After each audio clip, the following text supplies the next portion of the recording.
Story. सनातन धर्म में माता लक्ष्मी की उत्पत्ति की विशेष कथाएं प्रचलित हैं। उन्हें धन और समृद्धि की देवी के रूप में सदियों से पूजा जाता है।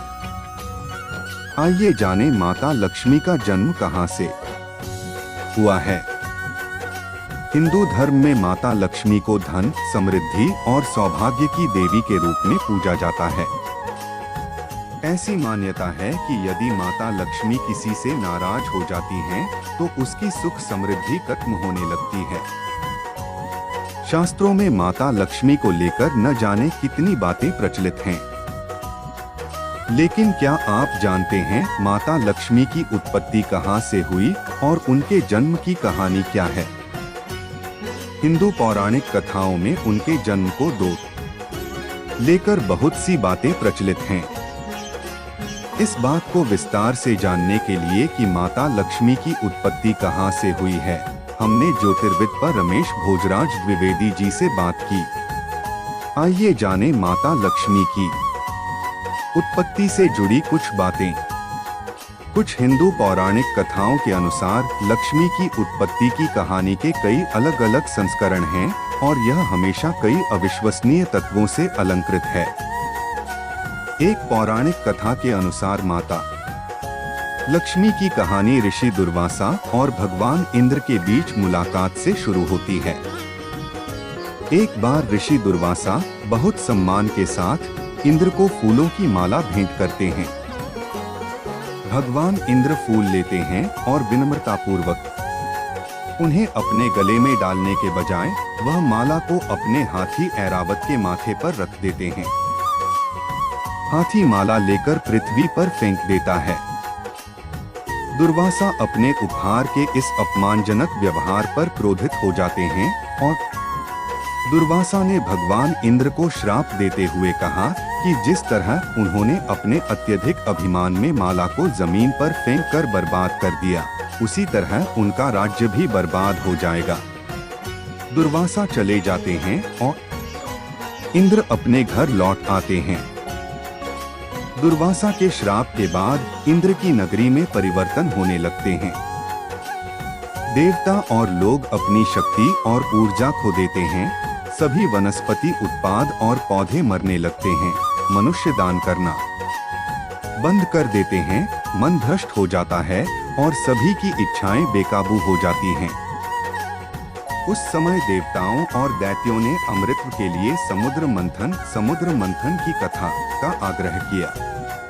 तब देवताओं और राक्षसों द्वारा आदिन दूधिया सागर की हलचल से माता लक्ष्मी का जन्म हुआ था। इस प्रक्रिया के दौरान समुद्र से 14 ग्रंथ निकले, जिनमें से माता लक्ष्मी प्रमुख थीं। माता का स्वरूप इतना सुंदर था कि सभी देव और दैत्य उनकी तरफ खींचे चले आए।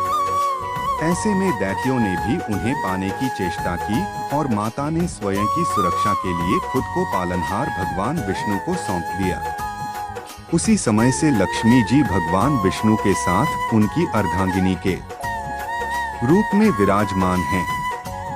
समुद्र मंथन के दौरान निकलने की वजह से माता लक्ष्मी को दूध के समुद्र की पुत्री क्षीरब्धितान्या भी कहा जाता है। चूंकि माता लक्ष्मी का स्थान भगवान विष्णु के हृदय में है, इसलिए उन्हें श्रीनिवास लक्ष्मी जी को अक्सर कमल के फूल पर बैठी या खड़ी एक सुंदर स्त्री के रूप में चित्रित किया जाता है, जो पवित्रता और ज्ञान का प्रतीक है। उन्हें अक्सर एक हाथ में कमल का फूल और दूसरे हाथ में सोने का सामान लिए दिखाया जाता है, जो धन और समृद्धि का प्रतीक है।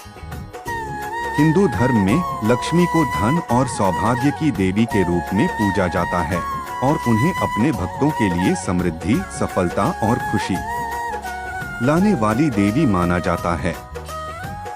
अपनी आर्थिक स्थिति ठीक बनाए रखने के लिए भक्त मुख्य रूप से माता का पूजन पूरे विधि विधान के साथ भगवान विष्णु समेत करते हैं। माता लक्ष्मी धन, सौभाग्य, यौवन और सुंदरता की हिंदू देवी हैं और भगवान विष्णु की पत्नी हैं। इसी वजह से उनकी जोड़ी को लक्ष्मी नारायण के रूप में पूजा जाता है। माता लक्ष्मी ने जन कल्याण के लिए सभी युगों में अलग अवतार लिए। ऐसा माना जाता है कि जब भी भगवान विष्णु ने पृथ्वी पर अवतार लिया, तभी उनके साथ उनकी पत्नी के रूप में माता लक्ष्मी विराजित हुई। सतयुग में भगवान विष्णु ने श्री राम का अवतार लिया, तब उनकी पत्नी के रूप में माता लक्ष्मी का सीता का अवतार हुआ। उसी युग में परशुराम की पत्नी धरणी के रूप में भी माता लक्ष्मी ने जन्म लिया। द्वापर युग में माता लक्ष्मी ने कृष्ण की पत्नी रानी रुक्मिणी के रूप में अवतार लिया और हरि की पत्नी पद्मा के रूप में भी उनका अवतरण हुआ। इस प्रकार माता लक्ष्मी के जन्म की कहानी अतुलनीय है और उन्हें सदैव धन की देवी के रूप में ही पूजा जाता है। अगर आपको यह स्टोरी अच्छी लगी हो तो इसे फेसबुक पर शेयर और लाइक जरूर करें। इसी तरह और भी आर्टिकल पढ़ने के लिए जुड़ी रहें हर जिंदगी से। अपने विचार हमें कमेंट बॉक्स में जरूर भेजें।